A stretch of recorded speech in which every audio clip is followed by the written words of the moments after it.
दोनों हाथ उठा बताए, माफ करोगे क्या? जिन्होंने रामलला का निमंत्रण ठुकराया, जिन्होंने राम भक्तों पर गोली चलाया, ध्यान रखना उनसे ब्याज के साथ हिसाब चुकता करने का काम करना है।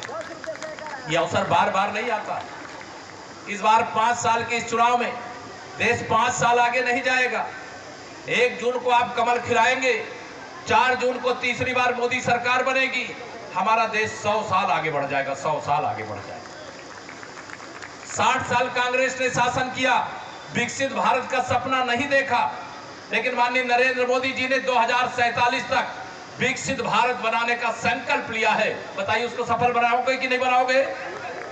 माननीय मोदी जी के नेतृत्व में सरकार बनने जा रही है तीसरी बार, और मोदी जी ने कहा है कि हम तीसरी बार सरकार बनने के बाद विश्व के सबसे बड़े मंच संयुक्त राष्ट्र संघ में भारत को अस्थायी सदस्य अपने मित्र देशों के सहयोग से बनाने का काम करेंगे। आज दुनिया के सबसे बड़े मंच पर भारत का स्थान अस्थायी होता, लेकिन कांग्रेस की जब हुकूमत आजादी के बाद शुरू हुई तो उसे थाली पे सजा करके चीन को देने का काम कर दिया गया। जब तक कांग्रेस की सरकार थी, हमारे सैनिकों को सीमा पर मारा जाता था, आतंकवादी हमले होते तो उसका जवाब नहीं दिया जाता था। लेकिन जब आपने मोदी जी को देश का प्रधानमंत्री बनाया तो आप इसके गवाह हो। अगर आतंकवादी हमला हुआ तो सर्जिकल स्ट्राइक भी हुई, एयर स्ट्राइक भी हुई, और दुश्मन के घर में घुस करके मारने का काम भी हुआ। और आपको याद होगा हमारा कैप्टन अभिनंदन पाकिस्तान को मारते हुए उनके देश में पाकिस्तान में घुस गया था। हमारा विमान दुर्घटनाग्रस्त हुआ, हमारा कैप्टन अभिनंदन पाकिस्तान की धरती पर गिर गया, लेकिन 56 इंच के सीने वाले ने पाकिस्तान के शासकों को फोन करके कह दिया कि अगर 48 घंटे के अंदर मेरा अभिनंदन सकुशल वापस नहीं आया तो विश्व के मानचित्र से पाकिस्तान का नाम मिटा दूंगा। ये कहने का साहस राहुल गांधी जी कर सकते हैं क्या? अखिलेश यादव जी कर सकते हैं क्या? ये तो वैसे भी कहीं पहुंचने वाले नहीं सत्ता के इर्द गिर्द, लेकिन ये कर नहीं सकते। ये काम की गारंटी यही कमल का फूल है जो आपको दिखाई दे रहा है।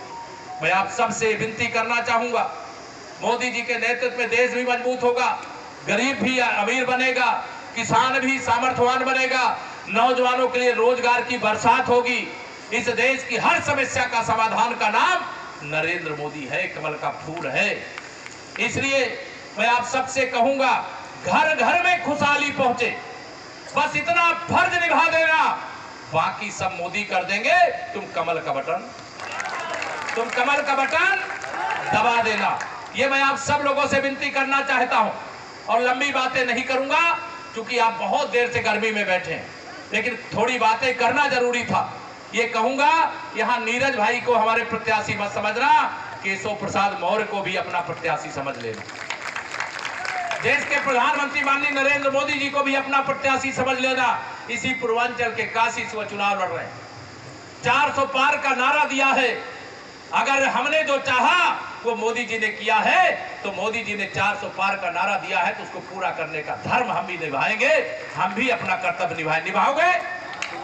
यहाँ मेरे पास सूचना आई, मैं आया था पीछे जब यहाँ प्रभारी के नाते, यहाँ हमारे गौड़ जाति के भाई बहन है, उनके कुछ सर्टिफिकेट की समस्याएं आ रही। मैं आपको विश्वास दिलाता हूं, जी जाने दो, 4 जून को बीतने दो। यह समस्या कोई अखिलेश यादव, राहुल गांधी 10 जन्म लेकर के भी समाधान नहीं करेंगे। यह समस्या का समाधान भी भारतीय जनता पार्टी करेगी, आप सबके आशीर्वाद से करेगी। आप सबसे यही निवेदन करूंगा, 1 जून को गर्मी शायद इससे ज्यादा भी रह सकती है, लेकिन पहले मतदान, बोलो पहले मतदान, याद रखना, भूल मत जाना। और यह मैं सबसे कहता हूं कि विश्वास करो तुम मोदी पर, यह नवयुग का निर्माता है।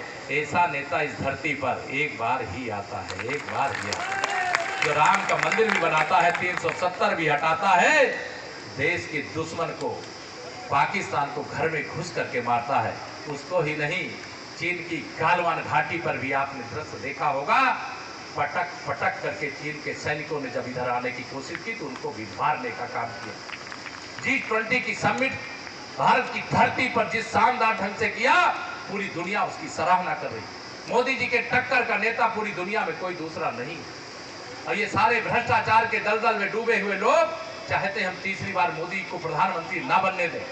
आप मोदी जी को प्रधानमंत्री बनने से विरोधी रोक पाएंगे? आप रोकने दोगे? मैं आप सबके कंधे पर यह भार सौंप के जा रहा हूं। बलिया हमारी सबसे महत्वपूर्ण सीट है। चाहे बलिया हो, चाहे मऊ हो, चाहे सलेमपुर हो, चाहे देवरिया हो, चाहे गाजीपुर हो, चारों तरफ कमल खिलाने का काम करना है और मोदी जी को तीसरी बार प्रधानमंत्री बनाने का काम करना है। इतना ही निवेदन करके दूंगा अपनी बाड़ी को विराम। जरा दोनों हाथ उठा करके मेरे साथ एक बार बोलिए, जय श्री राम, जय श्री राम। आप सबका हृदय से धन्यवाद। जो दूर दूर खड़े हैं, आ गए होते, लेकिन आपने इनका बोरिया बिस्तर बांध दिया है। इनकी दुकान बंद होने की एकदम तैयारी है। सपा समाजवादी पार्टी बनने जा रही है। सपा पूरी तरह से उत्तर प्रदेश से सफा होने जा रही है। आप विश्वास रखना, जब 4 तारीख को वोटों की गिनती होगी, आपका ध्यान तो बलिया में लगा रहेगा, लेकिन थोड़ा ध्यान रायबरेली और कन्नौज की तरफ भी लगाना। कन्नौज से श्री अखिलेश यादव जी चुनाव हार रहे हैं और रायबरेली से उनका दोस्त श्री राहुल गांधी भी हार रहा है चुनाव। और बलिया में आप कमल खिला रहे हो ना। तो मैं आप सबके बीच में जब यहां पर आया हूं, ये जरूर कहना चाहूंगा, भारतीय जनता पार्टी एक ऐसी पार्टी है जो सबको सम्मान देती, सबको स्थान देती। बलिया तो बिहार के बॉर्डर में, लखनऊ आओ तो केशव प्रसाद मौर्य मिल जाएंगे, बिहार में जाओ पटना तो वहां सम्राट चौधरी मिल जाएंगे, और बलिया वाले तो हरियाणा भी जाते हैं तो वहां नायब सिंह सैनी जी मिल जाएंगे। अब आप भाजपा में कितना बड़ा सम्मान और स्थान मिला है। भारतीय जनता पार्टी ही सबका साथ, सबका विकास, सबको सम्मान, सबको स्थान देने का काम कर रही है। मैं आपके कंधों पर यह जिम्मेदारी देकर के जा रहा हूं। उठाओगे? मोदी जी ने अयोध्या में रामलला का मंदिर बनवाया कि नहीं बनवाया? दोनों हाथ उठा बताओ, बनवाया कि नहीं बनवाया? जम्मू कश्मीर से 370 हटाया कि नहीं हटाया? अब आप में से बहुत सारे लोग होंगे जो चाहते होंगे जैसे श्री रामलला की जन्मभूमि पर भव्य मंदिर बना, तो काशी विश्वनाथ का भी मंदिर बनना चाहिए, भगवान कृष्ण की जन्मभूमि भी बननी चाहिए। कोई चाहता है कि नहीं चाहता? जरा दोनों हाथ उठा के बताओ, चाहते हो कि नहीं चाहते हो? और यह भी चाहते होंगे कि अगर जम्मू कश्मीर से 370 हट गई है तो पाकिस्तान के कब्जे वाले कश्मीर में भी तो तिरंगा फहरना चाहिए। चाहते हो कि नहीं चाहते? अरे दोनों हाथ उठा के तो बताओ, चाहते हो कि नहीं चाहते हो? मैं लाहौर इस्लामाबाद में तिरंगा फहराने की बात नहीं कर रहा हूं। जो भारत का हिस्सा है वहां तिरंगा ही फहरना। कई क्षेत्रों में हुआ है। आज हमारे सेना के जवानों को जो जरूरत है वो हिंदुस्तान में हमारे लोग बनाने का काम कर रहे हैं। अब दुनिया से खरीदना नहीं पड़ रहा है। ये इनको कैसे बर्दाश्त होगा?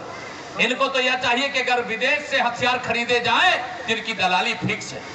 गरीबों का हक देने की योजना तो बनाते हैं, लेकिन गरीबों का हक गरीबों को देते नहीं। इन्होंने जितनी बार सत्ता प्राप्त की, हर बार कहा गरीबी हटाएंगे, लेकिन गरीबी किसने हटाया? माननीय नरेंद्र मोदी जी ने, गरीब माँ बाप के बेटे ने 25 करोड़ लोगों को गरीबी रेखा से बाहर निकालने का काम किया। हम बलिया में 1 लाख से अधिक प्रधानमंत्री आवास दे चुके। माननीय प्रधानमंत्री जी देश में 4 करोड़ से अधिक प्रधानमंत्री आवास दे चुके हैं। उन्होंने कहा 4 जून को शपथ लेने के बाद 3 करोड़ गरीब अभी और बचे हैं, उनको भी प्रधानमंत्री आवास देने का काम करेंगे। और जितनी गरीब कल्याण, किसान कल्याण, महिला सशक्तिकरण की योजनाओं का लाभ देश को मिला है, उसका रुपया कितना होता है मालूम है? 34 लाख करोड़ रुपया।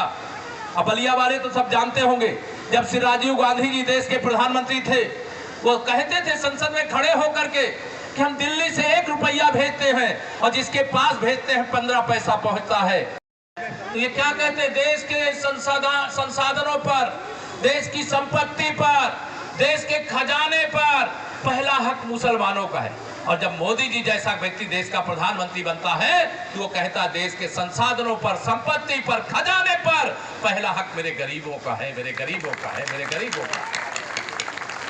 ये गरीबों के दुश्मन वोट बैंक की राजनीति करते हैं, ओबीसी के हिस्सेदारी पर डाका डालने का काम करते हैं। कर्नाटक के अंदर आरक्षण का ऐसा फार्मूला लाए हैं जिसमें ओबीसी में मुसलमानों को शामिल कर दिया, जबकि बाबा साहब भीमराव अंबेडकर ने कहा था कि धर्म के आधार पर आरक्षण नहीं दिया जा सकता, ये धोखेबाजी बर्दाश्त करेंगे क्या? बर्दाश्त करेंगे? मोदी जी ने कहा कि मोदी जी के जिंदा रहते कोई भी ओबीसी एससी एसटी के अधिकारों पर डाका नहीं डाल सकता। मैं आप सब लोगों से आज कहना चाहता हूं, 2024 की इस लोकसभा चुनाव में पूरा देश मोदी जी के साथ खड़ा है और बलिया भी मोदी जी के साथ खड़ा है। इसलिए मैं नारा लगाता हूं कि 100 में 80% वोट हमारा है, 20% में बंटवारा है और बंटवारे में भी हमारा है, क्योंकि सबका साथ सबका विकास किया है कि नहीं किया है? किसी योजना का लाभ कोई भेदभाव करके दिया गया है क्या? अगर प्रधानमंत्री गरीब कल्याण अन्न योजना का राशन सबको मिल रहा है कि नहीं जो जरूरतमंद है? बताओ, दोनों हाथ उठा के बताओ, मिल रहा है कि नहीं मिल रहा है? कोई हिंदू मुसलमान के बीच में भेदभाव किया क्या मोदी जी ने? कोई अगड़ी जाति, पिछड़ी जाति, अनुसूचित जाति में भेदभाव किया क्या? प्रधानमंत्री किसान सम्मान निधि बताओ, जिनको मिलना चाहिए उनको सबको मिल रही कि नहीं मिल रही? दोनों हाथ उठा के बताओ, मिल रही कि नहीं मिल रही? कोई भेदभाव हुआ क्या? हर घर नल से जल पहुंचाने का काम चल रहा है कि नहीं चल रहा है? लेकिन ध्यान रखना, टोटी बचा के रखना। मैं इसलिए बताया दे रहा, बहुत जिलों में मुझे पता चला टोटी खोलने का काम हो रहा, इसलिए बता रहा हूं। आजकल समाजवादी को जो राशन मिल रहा है वो बंद हो जाए। एक दिन मैं राहुल गांधी जी का भाषण सुन रहा था कि अगर हम सत्ता में आएंगे तो हम 10 किलो राशन देंगे। अरे जब तुम 60 साल सत्ता में थे तो 10 ग्राम नहीं दिए। जब सत्ता से चले गए, एक गरीब माँ बाप का बेटा बैठ गया देश की प्रधानमंत्री की कुर्सी पर, तो तुम्हारी छाती फटने लगी। गरीबों का हक छीनना चाहते हो। मोदी जी ने कहा है, ध्यान रखना, आने वाले 5 साल तक प्रधानमंत्री गरीब कल्याण अन्न योजना का राशन इसी प्रकार से मिलता रहेगा। वो प्रधानमंत्री किसान सम्मान निधि बंद करना चाहते हैं। मोदी जी ने कहा प्रधानमंत्री किसान सम्मान निधि जैसे मिल रही है वैसे मिलती रहेगी। नौजवानों के रोजगार के लिए पूछते हैं। अरे माननीय नरेंद्र मोदी जी के नेतृत्व में ग्लोबल जो मैन्युफैक्चरिंग का हब है वो हिंदुस्तान बन रहा है। हिंदुस्तान में उत्तर प्रदेश बन रहा है। अगर ये सपा वाले होते ना, ये कोई इंडस्ट्री नहीं लगाते, कोई यूनिवर्सिटी नहीं बनाते, ये मेडिकल कॉलेज नहीं बनाते, ये भाषणबाजी करते हैं। क्या भाषण से पेट भरता है क्या? ये गुंडे लोग, अपराधी लोग, माफिया लोग बम और कट्टा बनाने की फैक्ट्री लगा सकते हैं, गरीबों को रोजगार देने वाली इंडस्ट्री नहीं लगा सकते।